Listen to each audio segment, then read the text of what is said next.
First of all, if you're a chiropractor, or if you're studying for a chiropractor, if you want to work with animals, it's so beautiful to be outside. You're outside in the countryside. The connection with the animal is beautiful, is amazing.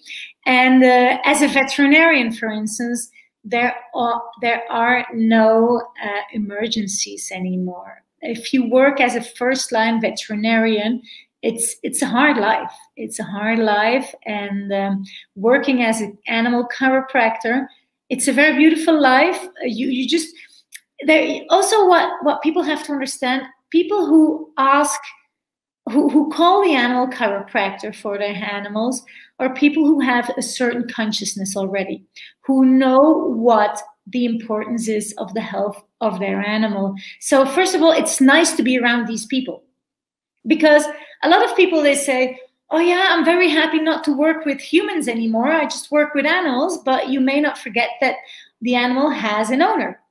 And so if you're working as a veterinarian, it can sometimes be difficult with the owners. Now, if you work with animal chiropractic, the owners have a certain understanding of life and understanding of health, and they really want to care for their animal. Like I say, whether it's on a sports level, but they do want to go for the real health instead of infiltration, instead of surgery, instead of injections or whatever, right? Painkillers, etc. So that is very beautiful already to work with that. Mm-hmm. You go to amazing places, because most horses, or even dogs and cats, right? The people who really ask for a chiropractor, a lot of them live in amazing places. Mostly, like I say, with the horses, I can really go to places that I'm like, wow, this is amazing. And you can really tap into the place, tap into the animal, and really tap into nature. That is very beautiful too. And the gratification that it gives to me, to not hear an animal say thank you, but to feel an animal say thank you in that very innocent, beautiful, high vibrational way is a very beautiful feeling. And so you ask, what are chiropractors now doing nowadays? So what I see is, when there are human chiropractors who take the postgraduate, a lot of them just totally only focus on animal chiropractic because they really love it. They love the lifestyle. They love the lifestyle of not being in the office, for as much that the office can be beautiful, with incense, with whatever like that. It gives you it opens your mind a lot. It opens your mind because it opens your spectrum of where you're going. So you're a lot in nature. That is very beautiful. So a lot of them only start working with animals. A lot of them also have 50-50, because once that people know that their chiropractor, who really looks after them, who save their lives sometimes, can also do that to their dog, to their cat, to their horse, to their whatever they have with a spine. They're like, oh yes, please. So some chiropractors have or a different office, like a separate office for the animals, or they just take animals on other times.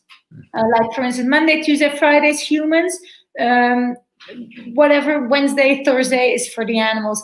And it gives that difference. It just makes it a little bit lighter and not so repetitive. Right. Yeah, it breaks it up. And we have seen so many amazing results with animals, like animals that have fallen, like horses who have fallen over, and they had a huge subluxation in the atlas axis, for instance, and they just can't walk anymore. They're totally wobbly and they lost their proprioception, and vets say they're done, or they have to be sacrificed, or they just won't serve you anymore for anything. And then the animal chiropractor comes along, and then sometimes just in one adjustment, you just see the animal, whoa, like saying, okay, what is this? What's going on, right?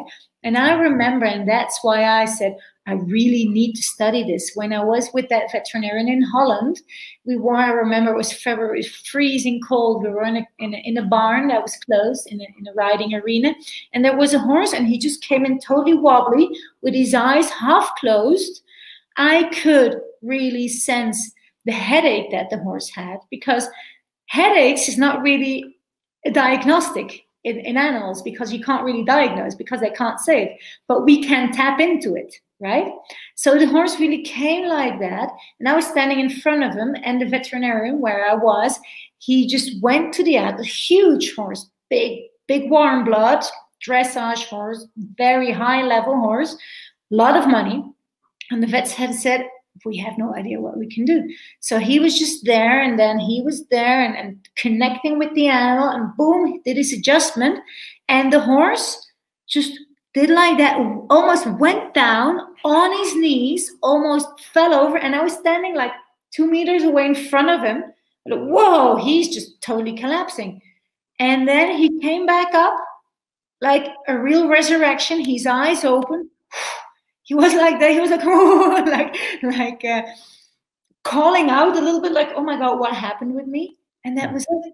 And I was like, okay, I need to be able to do this. And that is such a beauty. And then obviously there are these little smaller things that we call smaller, because the body is not really manifesting that much of symptoms, but that really take the horse or take the dog or take the cat to a higher level of well-being and performance.